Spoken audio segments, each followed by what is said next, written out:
Hey guys, just thought I'd bring you a quick little video here about the invisible fight at End of the World.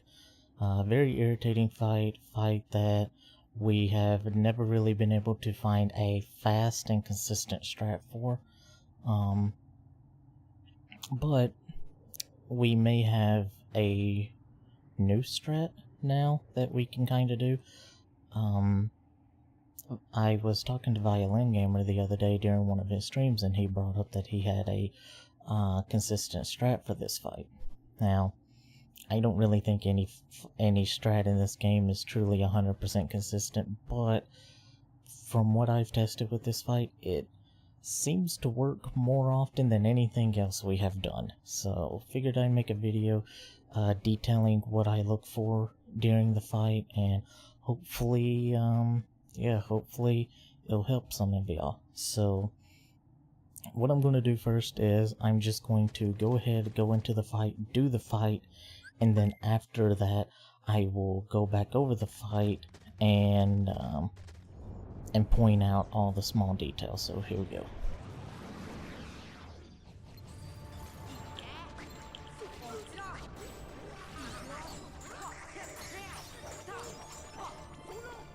So there you go. That was a perfect fight. Alright, so yeah, now let's go over the fight.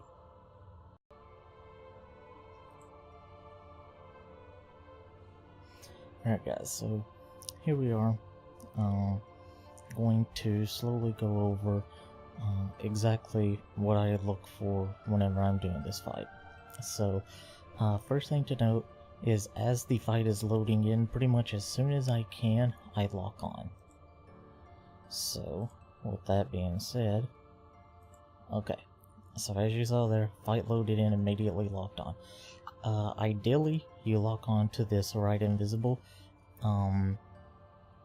This is the part where I kind of veer off from thinking that it is a consistent strat, because sometimes I'll lock on to the front one, sometimes I'll lock on to the left one, and it seems like whenever I lock on to a different one, there is a different outcome. Now, we could just simply have to alter the strat a little bit to deal with those scenarios, but I haven't put a lot of time into this strat yet, so just going with this one here. So yeah, if you lock onto the right one, good. So one thing you may notice is that the invisibles, whenever they spawn, they have these little purple orbs here as they are spawning that come up, that form a circle around where they spawn, and as they spawn, the purple orbs will enclose. So what I look for in the fight is I look for the purple orbs to close in, and once they close in, that's whenever I will start using gravity. So first, as you saw it, they closed up, I use gravity. Immediately after using gravity, swap to a second target, use gravity on it, and then after you use gravity on it, swap to the third target and use gravity on it. So gravity, and then after the third gravity, you swap targets again to the fourth invisible. As you see here, he is in mid lunge, he is attacking, which is good. That is what we want him to do, because he is attacking towards the center, towards everyone else that has been hit by the gravity.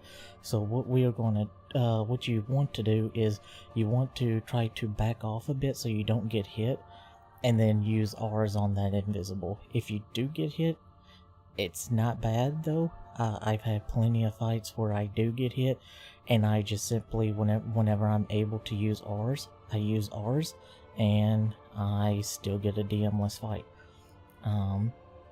So again, I back off so I don't get hit, and then I use R's, and then there you go.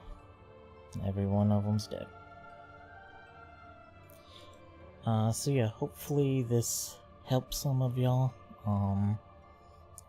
Again, I don't think it is a consistent fight. It is just one of those. This is one of those fights where anytime a strat comes out, you want to get word out about the strat, because it is such a difficult fight for so many people that this may be the best strat for people. I know I personally am probably going to stick with this strat and do it in runs, keep trying it, keep practicing it. Other people, they may prefer using stop, they may prefer just dumping gravities. But it helps just to have another strat for a terrible fight in the game, so yeah. Yeah,